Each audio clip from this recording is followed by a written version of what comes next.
O que está acontecendo agora é simplesmente inacreditável, é gravíssimo.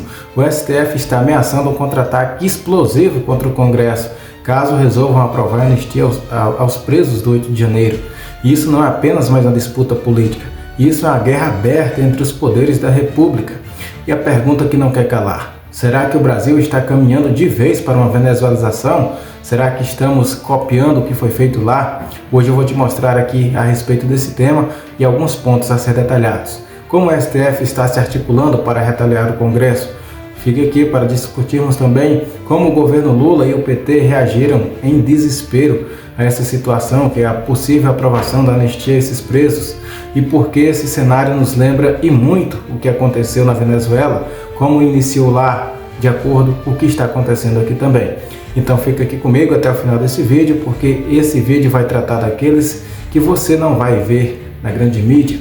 Aqui é direto, claro e sem medo de expor a verdade. Então por isso, fique aqui conosco e vamos seguir com esse assunto. Já deixa aí o seu comentário também para ver de qual lado você está. O Supremo Tribunal Federal, que deveria ser o guardião da Constituição, está, na verdade, se movimentando nos bastidores como um ator político armado. Mais uma vez, a gente já tem visto muito isso. Segundo informações de colunas respeitadas, ministros já discutem acabar com as emendas parlamentares impositivas. É isso mesmo. Na prática, seria um recado direto: se vocês aprovarem a anistia, nós vamos retaliar. E aí deixam muitos deles ali paralisados sem saber o que fazer. Mas o que isso significa? As emendas impositivas são aquelas que garantem, que os deputados e senadores recebam recursos para suas bases. Sem esse dinheiro, muitos parlamentares simplesmente perdem as suas forças políticas e até as suas chances de reeleição. É o toma lá da cá para conseguir ali ser reeleito a cada 4 anos, e ao longo desse período em que está ganhando, em que está exercendo o mandato, fica com essas emendas. Ou seja, o Supremo estaria disposto a jogar uma bomba atômica na relação com o Congresso. Seria aí uma guerra sem volta, já que trata-se agora também de boa parte dos partidos de centro e os partidos de direita. Mas eu pergunto a você: desde quando o STF pode usar decisões judiciais como arma de vingança política? Isso não é justiça, isso é chantagem institucional, simplesmente acabando de vez, inclusive com a democracia do país. E por que o STF partiu para essa ameaça? É simples: porque o Centrão abraçou a pauta da anistia. Depois das articulações pesadas, principalmente do governador de São Paulo, Tarcísio de Freitas, o bloco do Centrão decidiu apoiar a medida. Isso garantiu voto suficiente para que a anistia avance de vez no Congresso. Se havia alguma dúvida, agora acabou. A articulação de Tarcísio foi pesada e está surtindo efeito. E aí que o desespero bateu em cheio no governo Lula e no PT. O líder do partido na Câmara, Lindenberg Farias, chegou a declarar que aprovar a anistia seria um golpe parlamentar. Um golpe, Lindenberg? Golpe é quando se rasga a Constituição. A anistia está prevista na própria Constituição e é prerrogativa do Congresso. Então não venha tentar enganar o povo. Inclusive, muitos petistas já foram beneficiados com a medida. Na verdade, o que o PT teme é perder sua narrativa de perseguição política. A anistia desmonta a farsa que tenta pintar cidadãos comuns como golpistas perigosos. E por isso, eles estão entrando em pânico. A verdade vindo à tona, cai muitas dessas farsas, dessas narrativas que foram construídas ao longo do tempo. Então, a gente tem mesmo que prezar para que essa anistia saia o mais breve possível. Mas o mais absurdo ainda vem agora. Vamos continuar tratando. Nos bastidores, os ministros do STF já admitem que a anistia vai passar. Só que em vez de aceitar a decisão soberana do Congresso, eles querem impor a versão de que isso só ocorreu porque eles deixaram. Querem fazer uma também de bom moço, e como se o Supremo estivesse dizendo: olha, vocês podem aprovar, mas só porque nós autorizamos. Mas é basicamente isso mesmo hoje que está acontecendo no Congresso brasileiro. O STF simplesmente manda e desmanda, e isso é inaceitável. O STF não tem poder para autorizar ou negar a anistia. Essa decisão é exclusiva do Congresso Nacional, está na Constituição, é preto no branco, não tem o que discutir. Quando ministros querem vender a ideia de que tem a palavra final sobre tudo, eles estão usurpando o poder legislativo e passando por cima da vontade do povo, da minha e da sua vontade. E aí eu te pergunto, até onde o Congresso vai aceitar ser humilhado? Até quando os representantes do povo vão baixar a cabeça? São pontos muito fortes que requer a atenção e principalmente do cidadão comum, principalmente daquele que vai depositar o voto a cada 2 anos, seja nas eleições gerais ou municipais. Agora, será que o STF realmente tem coragem de acabar com as emendas impositivas? Eu digo para você, isso parece muito mais um blefe, um jogo psicológico. A gente já viu muita coisa acontecer, então aqueles que têm memória mais fraca, não têm ali tanta confiança em si mesmo, acabam se rendendo. Porque se o Supremo fizer essa medida, estaria declarando guerra aberta contra o Congresso. E nesse cenário, o Congresso não teria mais nada a perder.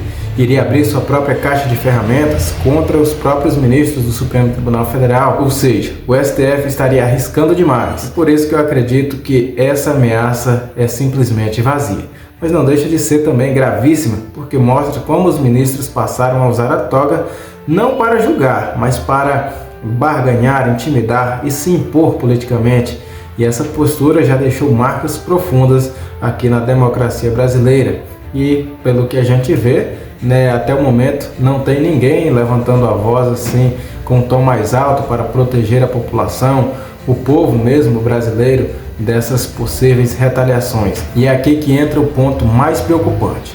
Tudo isso lembra muito o que aconteceu lá na Venezuela. A gente citou aqui no início e vamos esbanjar um pouco mais aqui sobre esse tema. Lá, o regime de Hugo Chávez, seguido por Nicolás Maduro, aparelhou o Tribunal Superior de Justiça. E esse tribunal começou a atropelar a Assembleia Nacional, que é o Congresso de lá, seria ali mais ou menos a mesma coisa. E em 2017 aconteceu o ápice. Com as sentenças de 155 e 156, o tribunal declarou o Congresso em desacato, retirou a imunidade dos deputados e assumiu para si funções legislativas.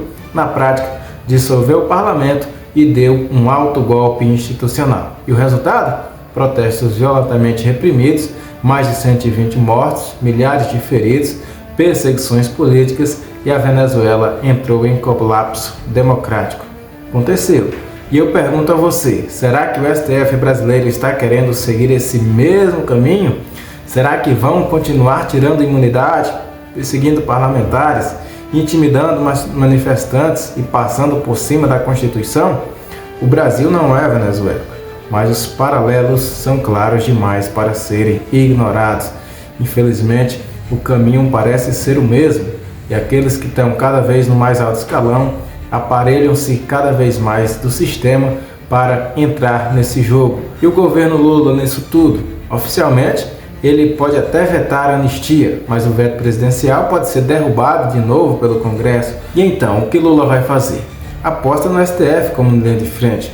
Deixa os ministros falarem, agirem e ameaçarem, enquanto ele tenta manter uma aparência de neutralidade. Mas a gente sabe que não é isso. Nós sabemos, é um jogo combinado, é a velha tática de empurrar a responsabilidade para outro poder. No fim, o objetivo é um só: manter a narrativa, manter o controle, manter o povo com medo. Só que o Brasil já entendeu esse jogo. E agora? E a pressão popular já está crescendo. Então, aí também tem uma certa casca de ovo para que esses políticos, esses ministros também possam pisar com mais cautela. Pode quebrar, já que o povo está também cada vez mais integrado do que está acontecendo. E apesar de tudo, há uma boa notícia: a anistia parece ter votos suficientes para passar. Isso significa que a narrativa de perseguição está sendo derrotada lá dentro do próprio Congresso. Isso é importante, é necessário. Isso não é só uma vitória política, é uma vitória do povo, é um respiro para a democracia. É a prova de que ainda existe resistência contra os abusos. Se não resistirmos agora, pode ser para nunca mais. Mas essa luta não vai terminar aqui. Precisamos estar atentos, vigilantes e cobrar os nossos representantes, porque se deixarmos, o Supremo vai continuar avançando, e a cada avanço significa menos liberdade para você, para mim e para todos os brasileiros, principalmente aqueles que ainda estão dispostos a lutar, que vão para a linha de frente e são cada vez mais crucificados, sacramentados, e aí fica a questão de se eu for lá defender os outros, eu vou acabar sendo preso, morto, sei lá o que pode acontecer. Agora eu quero ouvir de você. O STF tem coragem mesmo de enfrentar o Congresso até o fim? Ou tudo não passa de uma ameaça vazia para manter o controle? Deixa sua opinião nos comentários, porque o debate precisa acontecer. É necessário a gente continuar firmes, fortes, para que podemos aí ter aí pelo menos o direito à voz, a nossa liberdade de expressão, termos como continuar decidindo os nossos próprios e próximos representantes no legislativo, no executivo, no judiciário também seria interessante, mas essa parte, infelizmente, é um pouco mais difícil. Apesar de serem os senadores da República que aprovam os ministros que vão ser eleitos, apesar de ser uma indicação de cada presidente quando chega ali o período, mas são os senadores de fato quem autorizam. E por que, também cabe essa pergunta, por que autorizam tantas pessoas que não têm competência, que não têm a capacidade de estar sentada ali naquela cadeira, de usar aquela toga? Simplesmente muito complicado, difícil de entender. Mas para todos nós que estamos na batalha, na luta, seja você na linha de frente, seja você simplesmente eleitor, cidadão comum, é necessário levantar a cabeça e também defender a si próprio, a soberania do Brasil e defender a nossa democracia. Se você gostou dessa análise, curta esse vídeo, se inscreva no canal Ricardo 7, ative o sininho e compartilhe com mais pessoas. A sua participação é fundamental para que a verdade circule e para que mais brasileiros entendam o que realmente está acontecendo. Um grande abraço e até o próximo vídeo.